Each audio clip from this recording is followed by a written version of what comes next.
Hello friends, today's topic is Elastic IP address. We'll be seeing a use case where Elastic IP address is useful and we will quickly jump into a demo. So let's get started. So let's imagine a use case where you have deployed your application into an EC2 instance and you have given the IP address of that server to the client. Now the client is happily able to access that application into the given IP address which you have given to him. But tomorrow, for some case, you have decided to bring the server down to maybe install some patches or to redeploy that application to him. In that case, when you bring that application up, the IP address of your server gets changed. So this changed IP address is not known to your consumer or the client, and he is still trying to access your application in the old IP address, which is not accessible anymore. So the connectivity between your client and your application gets broken. So how do you solve this? So that's where Elastic IP address comes into picture. When you create an Elastic IP address for your AWS account, and you can associate or disassociate that IP address to any of the EC2 instance of your choice. So let us quickly see a demo on this in our console. So this is our AWS console. Let's create an EC2 instance quickly. So I'm choosing the free tier account for the sake of this demo. Configure storage, so we will stick with the default options. Meanwhile, in user data we'll just try to give some basic information to start our web server. Okay, and add storage, we'll stick with mostly default storage settings. Security group will click a new one.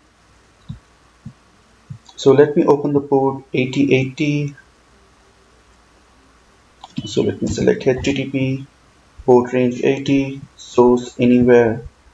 Alright, let me give this anywhere as well. Review and launch.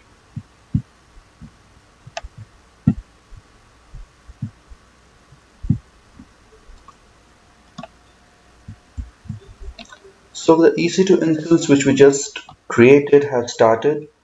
So let us copy the public IP address, go to the browser, open a new tab and see the output. So as you can see, we are getting a message welcome with the host name. So let us copy this private IP address in a notepad. Okay, and let me increase the font size for you.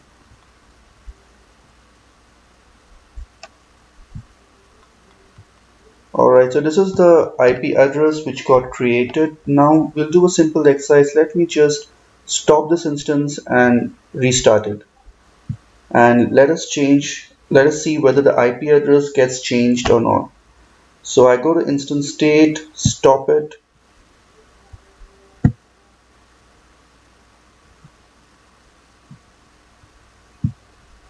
This might take a few seconds.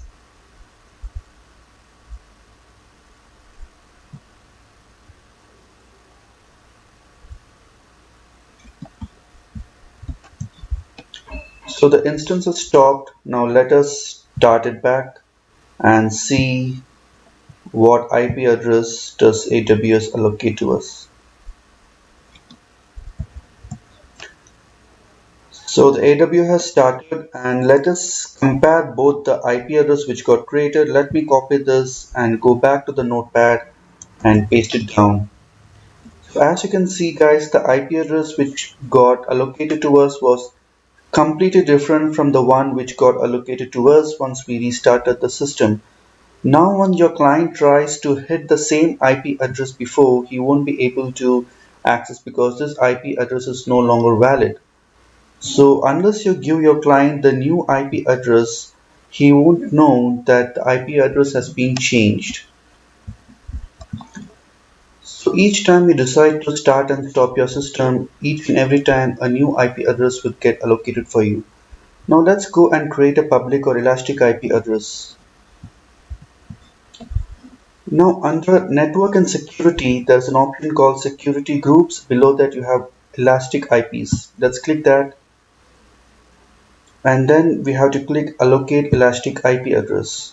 So we will choose the first option, Amazon pool of IP4 addresses, click allocate, and an IP address has been allocated for you. Now once a new elastic IP has been created, we have to associate this IP address to our EC2 instance.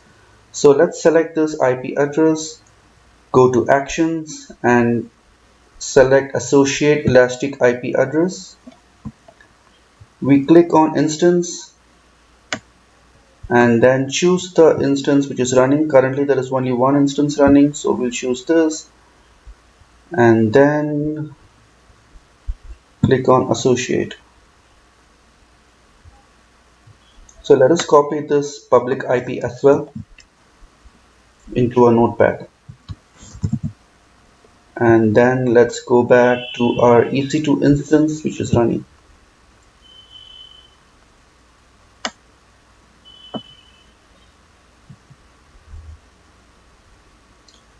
So if you look into this public IP, you can see that the IP address has been changed. This is the one which we just associated, 52.6.45.109. So this is the public IP address which is now associated to this EC2 instance. Now let us stop and start this EC2 and let's see whether the IP address is changing or not. So let me go to actions, quickly instance state and stop this IP address.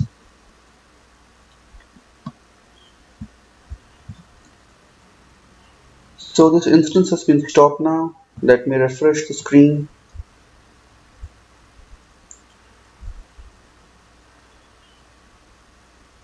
So the same IP address is still associated for this instance. Now let me start it back.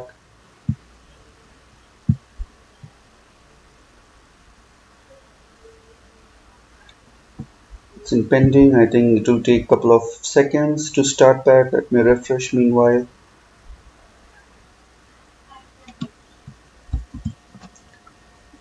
We have started our instance. Now let's have a quick look into the IP address.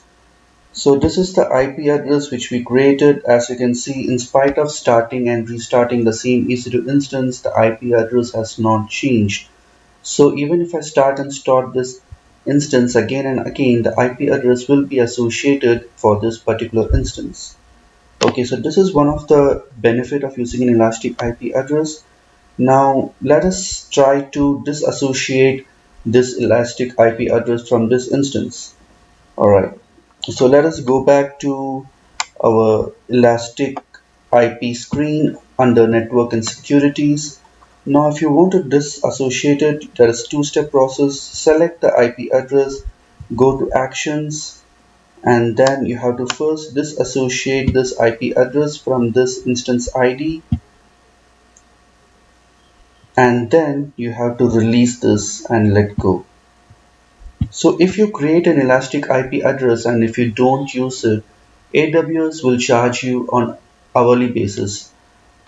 However, if you create an elastic IP address and use it, you won't be charged. So all the idle elastic IP address will be charged for you on hourly basis. So make sure when you create one elastic IP address, you associate that with any instance ID. If you keep it idle, you will be charged on hourly basis.